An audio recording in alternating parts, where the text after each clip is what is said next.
में वापस आ सकते हैं। ये भागवत जी को अगर इनके जीवन से हिंदू और मुस्लिम शब्द हटा दें तो भागवत जी के पास कहने को कुछ नहीं है। जब भी मुंह खोलते हैं या तो हिंदू के बारे में बोलते हैं या मुसलमान के बारे में बोलते हैं। अरे कभी आप बेरोजगारी के बारे में बोलते हो भागवत साहब? कभी देश में महंगाई के बारे में बोलते हो? कभी महिलाओं के ऊपर बीजेपी के गुंडे अत्याचार करते हैं, उसके बारे में दुष्कर्म करते हैं, उसके बारे में बोलते हो? और किसी धर्म को कोई खतरा नहीं है इस देश में।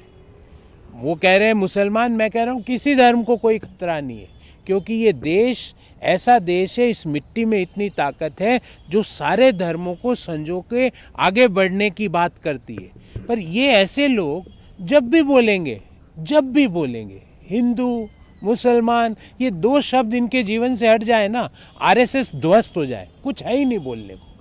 ना आरएसएस के प्रमुख के पास है, ना आरएसएस के दूसरे कार्यकर्ताओं के पास है।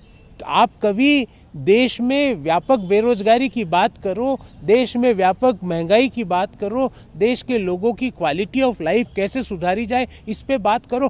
क्यों कभी एक शब्द नहीं बोलते?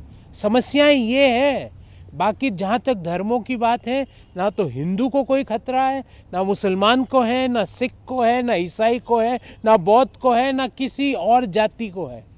क्योंकि इस मिट्टी में वो ताकत है जो सभी धर्मों, सभी जातियों, सभी रंगों को संजो के आगे बढ़ने की प्रेरणा देती है। ये इस मिट्टी की खूबसूरती है। आप इस देश को आगे बढ़ाने के लिए कभी तो अपना दृष्टि दीजिए, वरना आज आपका शासन है, मोहन भागवत जी का ही शासन है, आज उनका शासन है और वो ऐसी बात कर रहे हैं।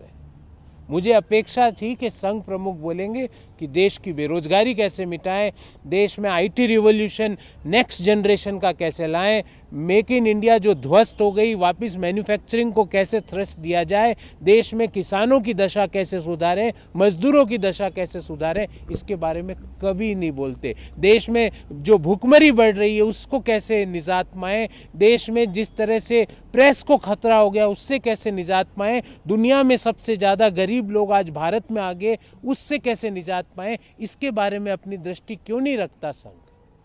दूसरा सवाल ये है कि राहुल जी की यात्रा पंजाब में कल प्रवेश किया। इस बीच भाजपा नेता लिखकर अनुरोध किया है कि 1984 सिख विरोधी दंगों के दोषियों के खिलाफ भारत सरकार जो है आवश्यक कार्रवाई करे, as per the report of justice Dhingra committee.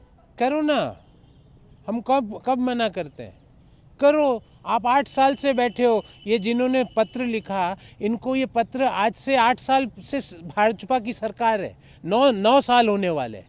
9 साल से जिस पार्टी की सरकार है, इस आदमी को आज ही लिखना पड़ा। पता है क्यों?